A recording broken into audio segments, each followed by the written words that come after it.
A lo largo de la historia, muchos creyentes han confundido el poder del nombre de Jesús con una fórmula mágica que legitima deseos personales, decretos o reclamos. Sin embargo, la Escritura enseña que invocar su nombre no es un ritual mecánico, sino una expresión de fe genuina y obediencia a la voluntad de Dios. Los primeros cristianos comprendieron que el Evangelio no podía mezclarse con prácticas paganas ni supersticiones, y que la verdadera autoridad espiritual se manifiesta únicamente en quienes viven en comunión con Cristo. Pero algunos de los judíos, exorcistas ambulantes, intentaron invocar el nombre del Señor Jesús sobre los que tenían espíritus malos, diciendo, «Os conjuro por Jesús, el que predica Pablo». Había 7 hijos de un tal Esceva, judío, jefe de los sacerdotes, que hacían esto. Pero respondiendo el espíritu malo, dijo, «A Jesús conozco, y sé quién es Pablo, pero vosotros, ¿quiénes sois?». Y el hombre en quien estaba el espíritu malo, saltando sobre ellos y dominándolos, pudo más que ellos, de tal manera que huyeron de aquella casa desnudos y heridos. Este episodio fue escrito en el contexto de la expansión del Evangelio en Efeso, una ciudad marcada por prácticas mágicas y supersticiones religiosas. Allí, algunos intentaron usar el nombre de Jesús como si fuera un conjuro, sin fe ni obediencia, lo que mostró a los primeros cristianos que el poder espiritual no se obtiene por repetir palabras, sino por la relación viva con Cristo. Para ellos, fue una advertencia clara, el nombre de Jesús no podía ser manipulado como las fórmulas de las religiones paganas, sino que era autoridad divina que se manifestaba únicamente en quienes estaban sometidos a su voluntad. Hoy debemos entenderlo como una corrección contra la tendencia de convertir la fe en rituales mágicos o exigirle a Dios como si fuera un siervo. El pasaje nos recuerda que la oración no es reclamar ni decretar, sino confiar en la soberanía del Señor. Aplicarlo significa rechazar toda práctica que reduzca el nombre de Jesús a una fórmula y vivir en obediencia, humildad y dependencia de su voluntad. Así, la comunidad cristiana se protege de la superstición y se centra en la verdadera fe que transforma vidas. No todo el que me dice, Señor, Señor, entrará en el reino de los cielos, sino el que hace la voluntad de mi Padre que está en los cielos. Muchos me dirán en aquel día, Señor, Señor, no profetizamos en tu nombre, y en tu nombre echamos fuera demonios, y en tu nombre hicimos muchos milagros. Y entonces les declararé, nunca os conocí, apartaos de mí, hacedores de maldad. Estas palabras fueron pronunciadas por Jesús en el Sermón del Monte, donde enseñaba a sus discípulos y a la multitud que lo seguía.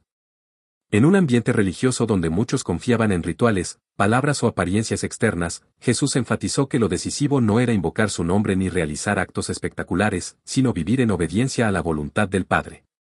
Los creyentes del primer siglo lo entendieron como una advertencia contra la tentación de reducir la fe a fórmulas o exhibiciones externas, recordando que la verdadera relación con Cristo se mide en frutos de obediencia y transformación, no en proclamaciones vacías.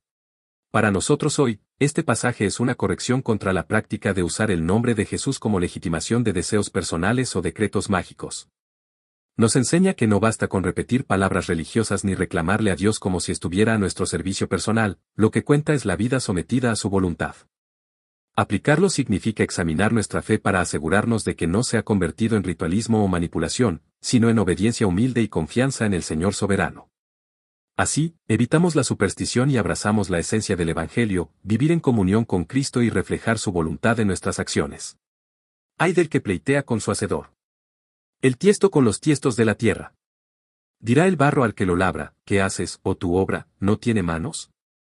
Este texto surge en medio de los anuncios proféticos de Isaías sobre la soberanía de Dios frente a las naciones y la misión que cumpliría a través de Ciro, rey de Persia. En un contexto donde el pueblo podía cuestionar los métodos divinos, el profeta denuncia la arrogancia de quienes pretenden discutir o exigirle a su creador. La iglesia naciente lo recibió como una confirmación de que Dios es el alfarero soberano, y que la fe no consiste en reclamarle ni manipularlo, sino en aceptar que sus planes trascienden la lógica humana y siempre buscan el bien mayor. Actualmente, este pasaje es una corrección contra la práctica de reclamarle a Dios como si fuera el genio que sale de una lámpara cuando la frotamos, y está obligado a cumplir nuestros deseos. Nos recuerda que la oración no es un acto de exigencia, sino de confianza y sumisión a su voluntad. Aplicarlo significa abandonar la soberbia espiritual que convierte la fe en magia y aprender a vivir en humildad, reconociendo que Dios es Señor absoluto y que nuestra tarea es obedecerle, no imponerle condiciones. Así, evitamos caer en tradiciones que se oponen a la voluntad de Dios y abrazamos la verdadera comunión con Él. ¿Quién es ese que oscurece el consejo con palabras sin sabiduría? Ahora ciñe como varón tus lomos, yo te preguntaré, y tú me contestarás. ¿Dónde estabas tú cuando yo fundaba la tierra? Házmelo saber, si tienes inteligencia.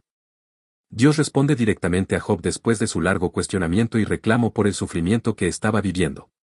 El contexto es el de un hombre justo que, en medio de su dolor, se atreve a exigir explicaciones a su Creador. La respuesta divina no busca humillarlo, sino recordarle que el ser humano no tiene la capacidad de comprender plenamente los designios de Dios. Los cristianos del siglo I lo entendieron como una lección sobre la soberanía absoluta del Señor. La fe no consiste en reclamarle ni manipularlo, sino en reconocer que Él es el origen de todo y que su sabiduría trasciende la nuestra. Para la Iglesia de hoy, este pasaje es una corrección contra la práctica de tratar a Dios como si fuera un siervo obligado a responder a nuestros decretos o exigencias.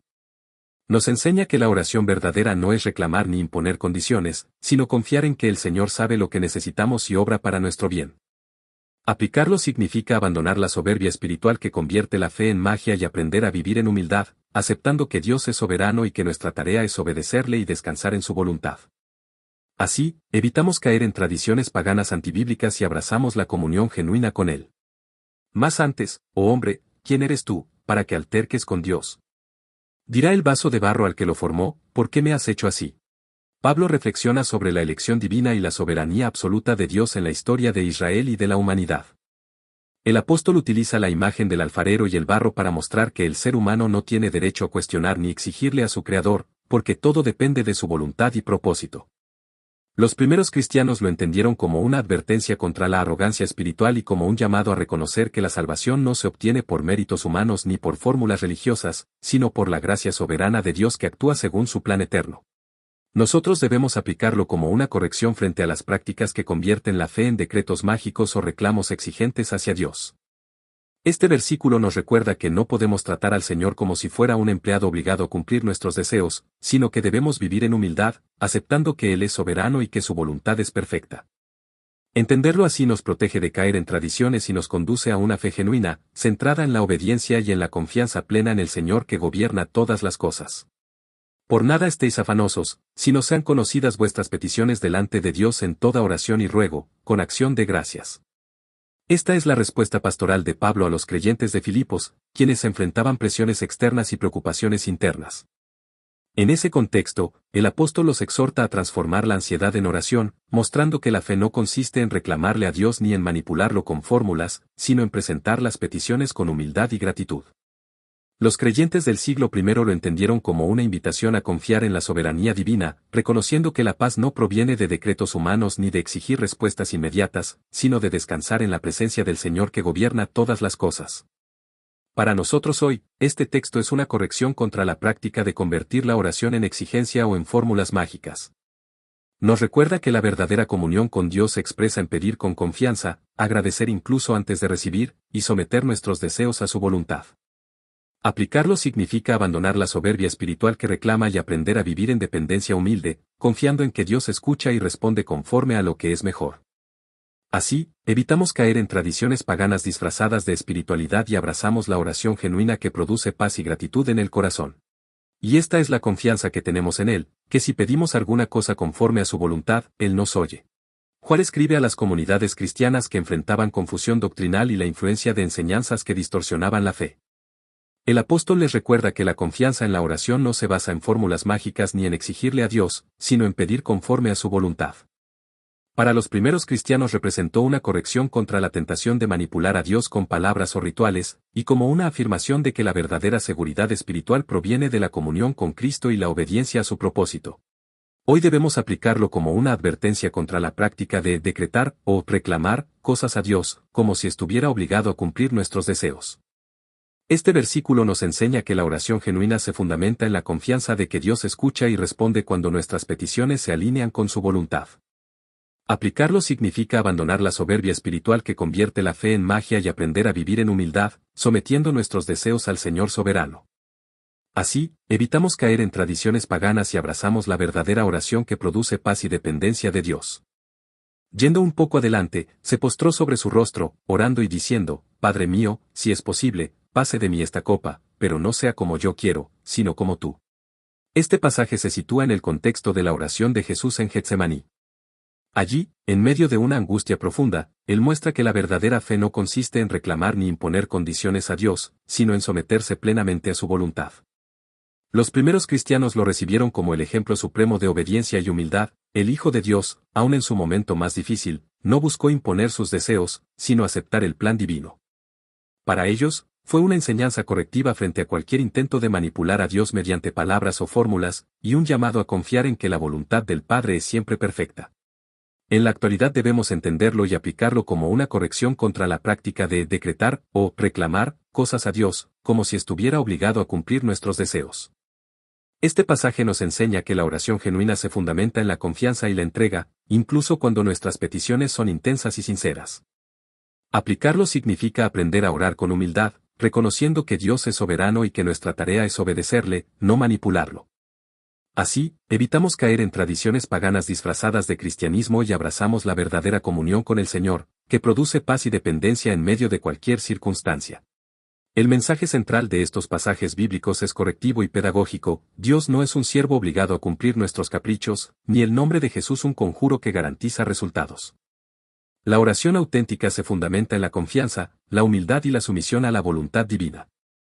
Aplicar estas enseñanzas hoy significa rechazar las tradiciones ritualizadas que convierten la fe en magia y abrazar la verdadera comunión con el Señor, que produce paz, gratitud y transformación en la vida de quienes le obedecen.